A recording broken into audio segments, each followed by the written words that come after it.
Hi, my name is Ashraf Ismail, Game Director of Assassin's Creed IV Black Flag, and I'm very proud to be showing off the Caribbean open world. Here, we're going to start with Edward. After completing a few missions, he's met up with the assassins, but he's not yet bought into the creed, so he still has this selfish need for fame and fortune. Edward is one of the most unique characters we've created for the Assassin's Creed universe. He is a man who is still trying to figure out who he is in life and what he wants to get out of it. At this point in the story, he still wants that fame, so one way to get it is to complete these assassination contracts. This is a way to make money and to gain a bit of notoriety. So here we go. We have 2 targets to take out, 2 Templar brothers. So we're going to accept the contract, and the world map is going to show us where this contract takes place. So we see here that the contract is actually very close to us. It starts in the village we're in, but as we zoom out, we want to show you the world that we have. Many locations, over 50 locations, centered by Cuba, the Bahamas, and Florida up north. This is a massive world. There's a lot to find and do in this Caribbean Sea. But now we'll get back to the Fisherman Village and go after our targets. The Fisherman Village, it's one type of location in this world. It's really here as a convenience to the player. This is where you can start missions, where you can shop to upgrade Edward and the Jackdaw itself. It's really about the mood and the ambiance of the Caribbean Sea. In the distance, we have a tavern that we're approaching. Taverns are places where you can hire crew, play mini games, drink if you wish.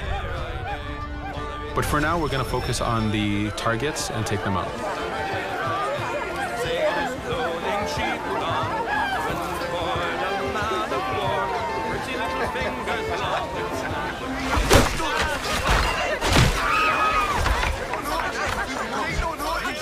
Now that we've taken out one brother, the other one's going to bolt.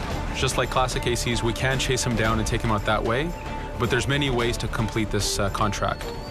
We can use the new free aim system to shoot him this way, to eliminate him that way. We can jump onto the ship and take him out with his crew, but instead we're going to let him escape into the sea and follow him with the Jackdaw. This is your ship. This is the second main character of the game. You're going to have to customize and upgrade the ship as you go on this journey with Edward.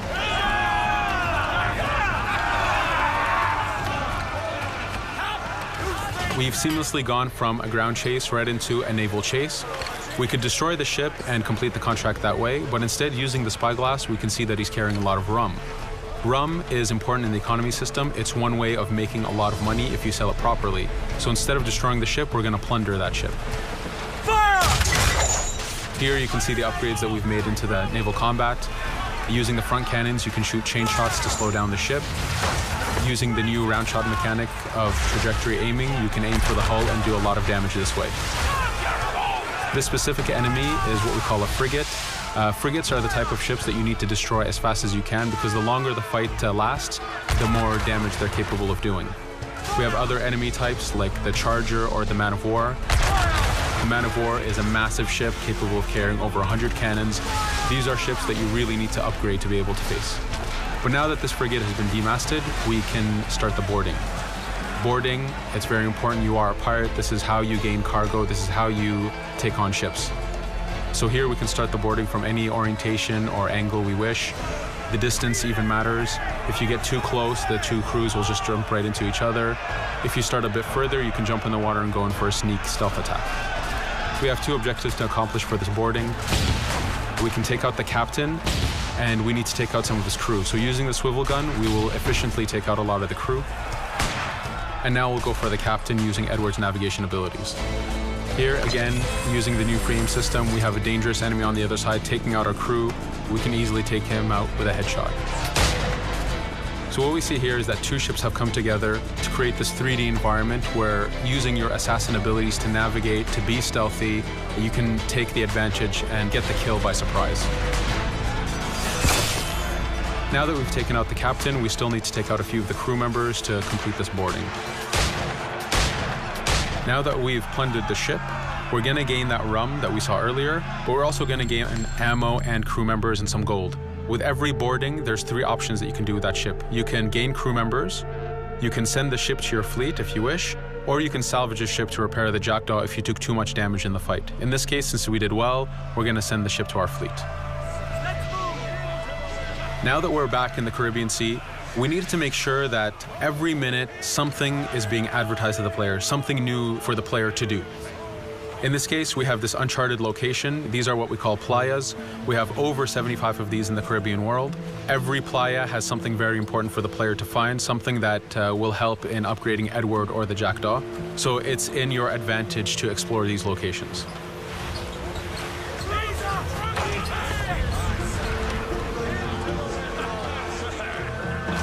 Again, for us, seamlessness is very important. We needed to be able to explore this Caribbean world without having too much interruption in the action. So being able to just let go of the wheel anywhere we want, jump into the water, and swim over to that location.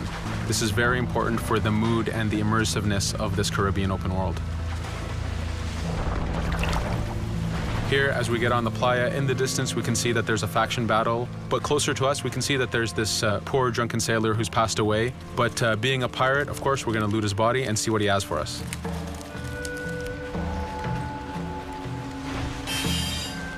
So we found a treasure map. This treasure map is asking us to go to an island called Misteriosa. Every time you find one of these, you know that you're going to find a treasure that is linked to the progression of the Jackdaw or Edward, so they are very valuable. Here we're going to take a look at that faction battle. We have a British ship facing off against a Spanish ship. We could jump in and take advantage of this opportunity, allowing each ship to weaken the other and for us to plunder both. But now we're going to make our way back to the Jackdaw. Again, this is the second main character of the game. There's a lot of customization and a lot of upgrading to do on the Jackdaw. You can upgrade all the weapons to fit the playstyle you wish. Now, as we get onto the Jackdaw, we can see that the crew is cheering for us. Edward has a really close relationship with his first mate, Adewale, standing right there, and with his crew. And this is something that you'll see later in the demo, that we can lose and gain crew members. Again, using the spyglass, we can really see the contents of a ship, but you can also assess the danger and threat level of these ships. But for now, we're going to continue to Misteriosa to find that treasure. Here we've crossed into a harpooning zone. The harpooning system is connected to the hunting system, which is used for upgrading Edward himself. So you can upgrade the number of weapons he carries, the ammo that you can carry, and even his health. But for now, we've moved past that zone and we've got into a storm. Storms are very dangerous. If you're not careful, if you don't know how to navigate a storm, you will take damage to your ship and you will lose crew members. In the distance, we can see a water spout. This is a tornado in the ocean. These are very dangerous. They can suck you in, and when they do, they tear the ship apart and take out your crew. Here we can see its effect on a ship. This poor ship got sucked in and got destroyed. Storms are very dangerous, but we wanted the player to take advantage of this. When you've mastered a storm, when you know how these systems work, you can pull enemies into a storm and let the storm do damage for you. So there is a strategic element to using a storm in the world.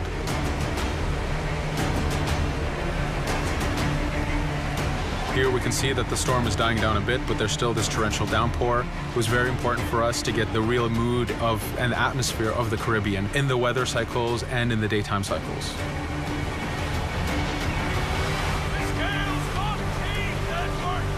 But here, since we've survived the storm, did pretty well, let's order our crew to sing.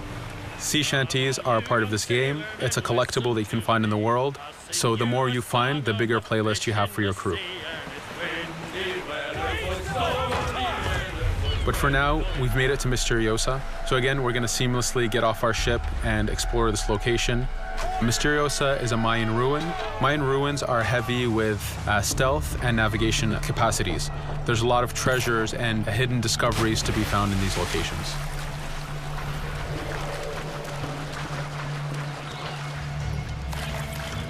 If we recall the treasure map, the treasure is hidden behind a temple.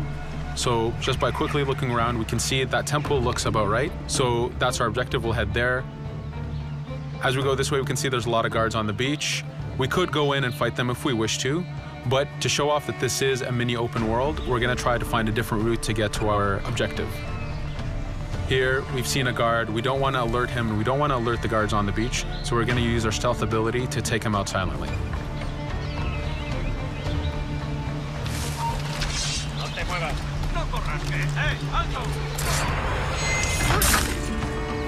With AC3, we were able to push the navigation in the frontier, which means using natural environments like trees and rocks and so on. Mayan ruins are the perfect place where we mix man-made structures and these natural environments. So you really get to feel how far the navigation abilities of the assassin have come since the original game. In the distance there, we can see another part of the island being blocked off by a patrol of guards. We're going to avoid it for now and go for that treasure.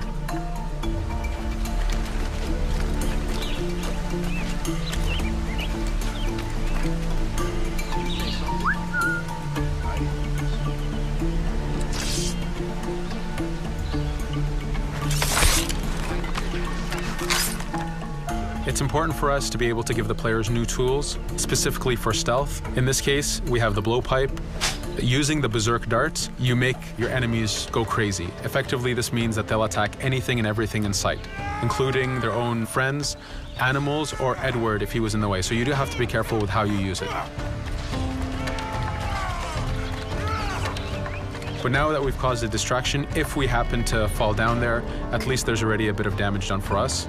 But using our navigation skills, we're able to get past that area without any trouble. There in the distance, you can see the jackdaw placed exactly where you left it when you got onto this location. It's really important for us to show the beauty of this Caribbean world. The Caribbean has some amazing vistas, and we pushed ourselves to replicate this in the game.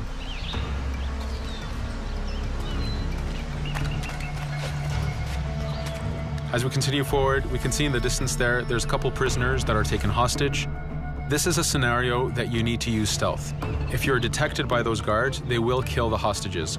So in this case, it's to your advantage to use the environment to figure out how you can take out those guards without being detected. In this case, it's 2 guards, so it's not too hard. There are other scenarios where you have more guards and you have to figure out how you can take all of them out at the same time. Now that we've freed these prisoners, they are more than happy to join our crew. This is just one way of gaining crew members. As mentioned earlier, there's the taverns. There's actually many different setups of gaining crew.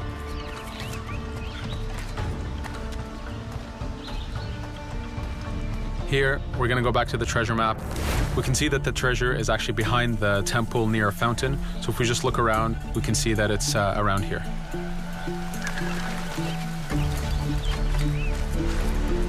Now that we've found the treasure, what we've actually found is a blueprint. Blueprints are incredibly valuable for the upgrading of the jackdaw. This is how you can upgrade the biggest and most devastating upgrades of the ship. So here we're approaching a reach high point. Just like classic ACs, synchronizing with a reach high point reveals the contents of a location and the map itself. But as an added feature, because this game world is so huge, there are many different locations, this also becomes a fast travel point. So now you can, by synchronizing, now you can come back here anytime you wish to collect those treasures that we passed up a bit earlier. Here we've reached the end of the demo. This was a tease of the open world that we have. We're very excited to be able to show off this game and to let you play it very soon. Thank you for joining us.